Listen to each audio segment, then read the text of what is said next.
Tadam. Alors, la question c'est que signifie être thérapeute de l'âme? Et l'âme peut-être Peut-elle être affectée? voilà, ou malade, et si oui, comment? Alors, thérapeute de l'âme ou guérisseur d'âme, en fait, c'est avoir une communication directe avec l'âme, donc de discuter avec l'âme universelle et avec l'âme de l'autre. Et donc, c'est être un canal, de recevoir des indications à la source, donc des problèmes de maladie, de compréhension, de compréhension subtile vont faire que effectivement on aura des réponses très rapides sur un problème donné pour quelqu'un. C'est ça être thérapeute de l'âme.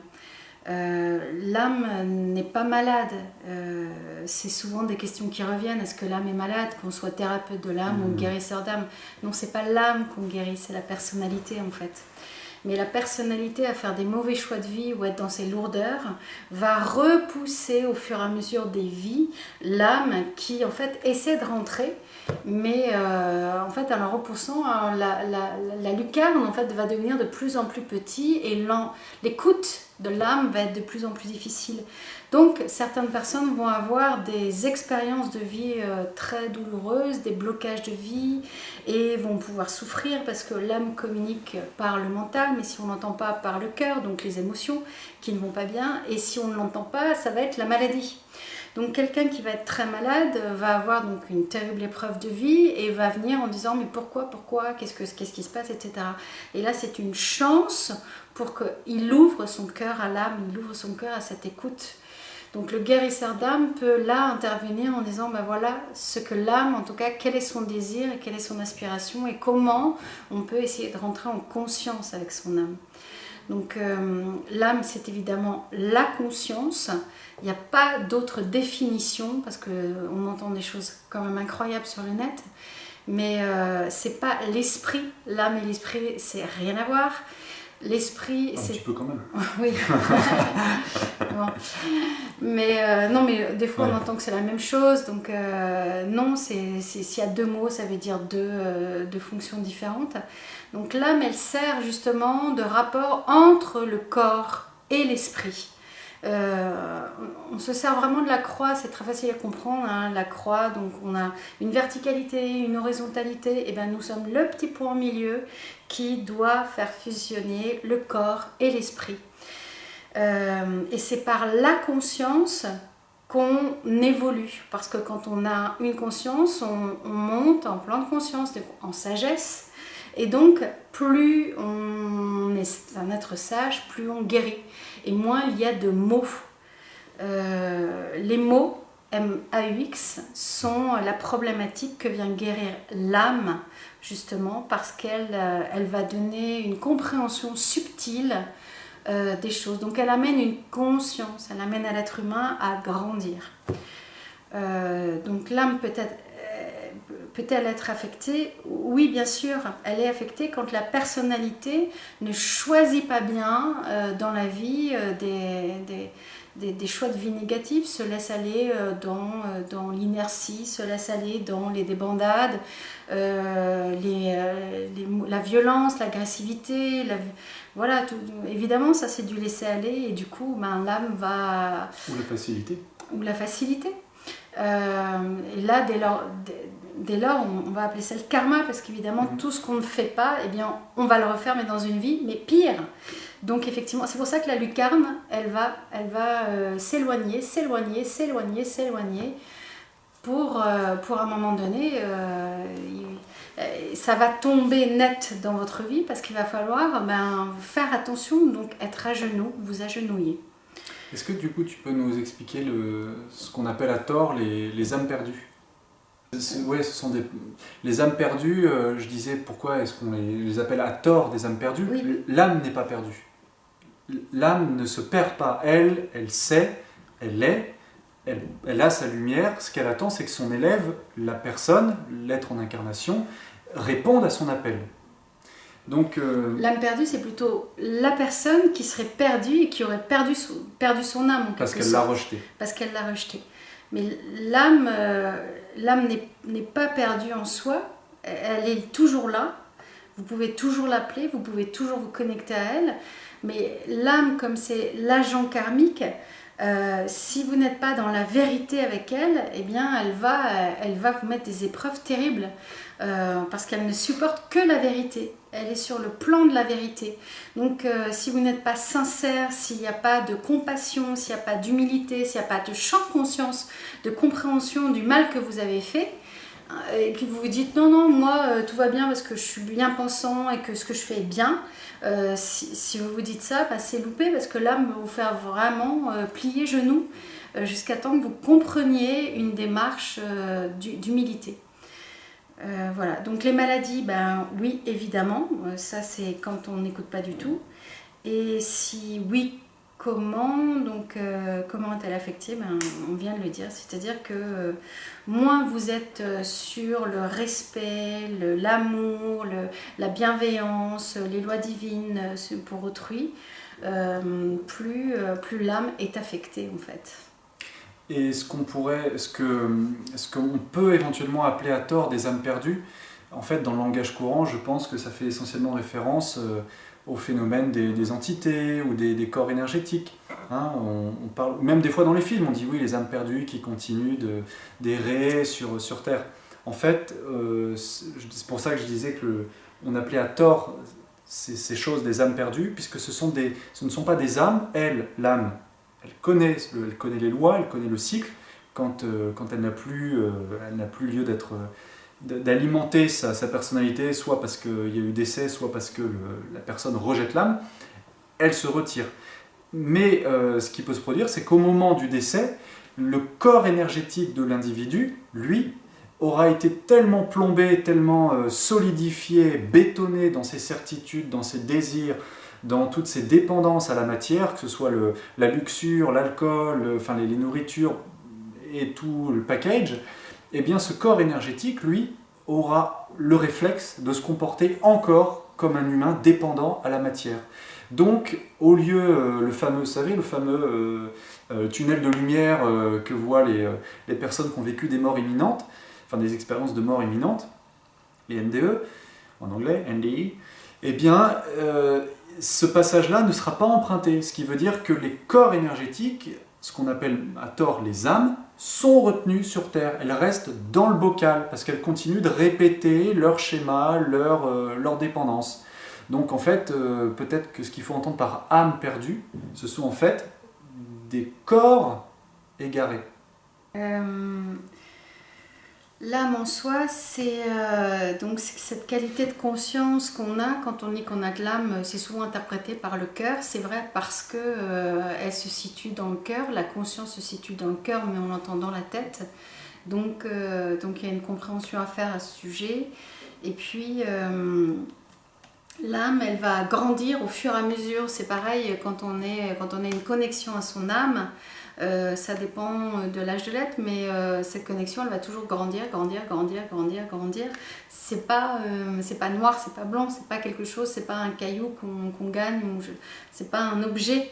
C'est quelque chose qui a une conscience, qui va évoluer et qui va grandir au fur et à mesure de nos vies. On a une âme sur tout le cycle de l'évolution de l'homme.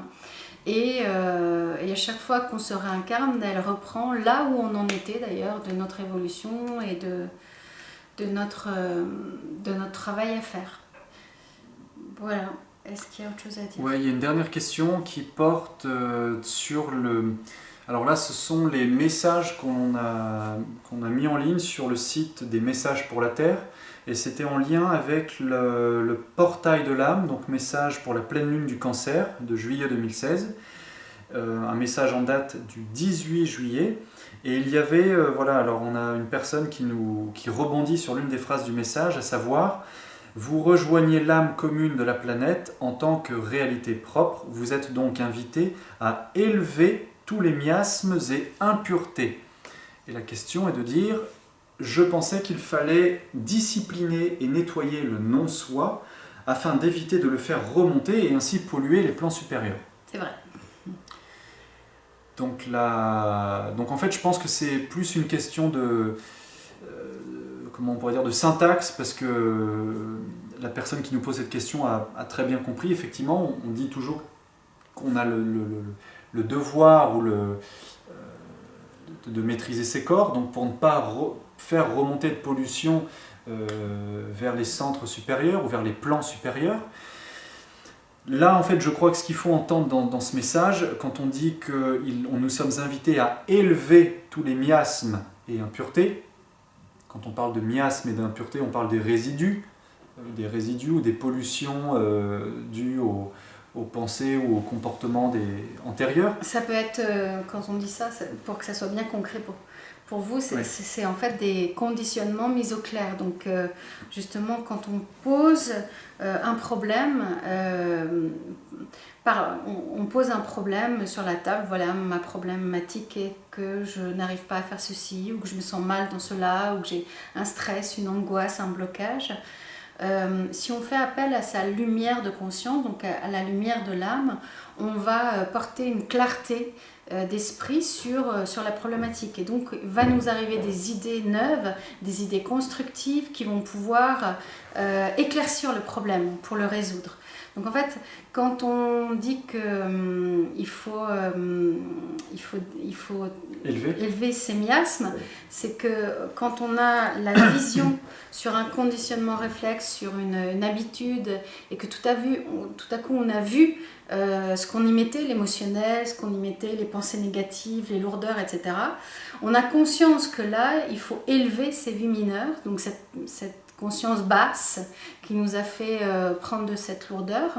Et donc, le simple fait d'y prendre conscience avec le cœur, ça veut dire transmuer. Ça ne veut pas dire qu'on le fait remonter sur les plans supérieurs. Ça veut juste dire que par la lumière de compréhension, on transmue nos impuretés dans cette réalité, c'est-à-dire notre manque de conscience dans cette réalité. Et le champ de conscience s'établit. En fait, il faut ici lire le mot élevé comme éduquer. C'est éduquer et donc transformer. Ne plus, mais pas le lire au sens littéral comme le soulignait la personne, à savoir est-ce qu'il faut les faire remonter sur les plans supérieurs? Non, bien sûr. Et puis de toute façon, ce ne serait pas autorisé par votre être. À ce moment-là, quand vous êtes en canal, si des pollutions en vous émergent parce qu'il y a une perturbation, parce que vous avez une pensée négative ou parce que, peu importe, soyez sûr que votre être va couper le canal parce qu'il jamais il ne sera autorisé que vous fassiez remonter quelque lourdeur que ce soit sur des plans aussi purs que les plans du mental supérieur, les plans bouddhiques ou atmiques, ça ne passera pas. Par contre, pour vous, la contrepartie, c'est que vous allez perdre cet alignement et puis si vous étiez là tout bien en état de samadhi, c'est-à-dire de méditation et puis que paf, vous avez la vague de déstabilisation qui vous prend, c'est pas grave, hein, je veux dire, vous allez le récupérer après cet état, mais vous serez coupé de votre connexion au plan d'en haut. Voilà, et... Ah bah non, vas-y. Oui. Non, mais c'est bien de faire ce travail de conscientisation des problématiques que vous avez avec cette lumière de l'âme, parce que ça va faire apparaître justement une nouvelle conscience, et ça va vous permettre de le dépasser. Voilà, et donc on a terminé cette vidéo, mais bon, il y a encore il y aurait beaucoup de questions encore qui demandent à être traitées. Il y en a une aussi qui nous demande si on pourrait faire un résumé ou une initiation à la physique quantique pour établir un rapprochement entre la physique quantique et les connaissances que l'on transmet, qui ne sont pas nos connaissances mais qui sont les connaissances de la vie. Bon, ce serait trop long, mais en tout cas, je rappelle que est toujours disponible le livre je sais pas si on voit là, qu'a écrit Com sur l'étoile de l'âme et qui traite de manière vraiment synthétique et assez claire et beaucoup de ces aspects du lien entre la physique quantique, les études scientifiques qui ont pu être menées et la réalité de l'âme. Donc je dirais que c'est une excellente approche pour se remettre bien en tête, de manière rationnelle, logique et terre à terre, comment ça marche l'énergie, la symbolique et l'âme. Voilà, donc l'étoile de l'âme, et nous, on l'espère, et on l'espère, on y croit et on sait que ça va marcher, mais On a fini de travailler cet été sur notre livre, pour une approche plus éclairée de la méditation. Donc on vous tiendra au courant, il faut que ce soit relu, édité et puis imprimé, mais ça arrivera bientôt. Voilà, donc toujours la même chose, hein, vous nous envoyez vos questions sur nos emails perso ou sur... c'est quoi toi, Shelven.com. Retrouvez-nous aussi sur nos blogs, unenotedesprit.fr, les messages pour la Terre, et puis poursuivre les actualités, puisqu'on mettra d'autres vidéos, et puis les dates de conférences ou de stages. Voilà, merci à tous, salut. Ciao.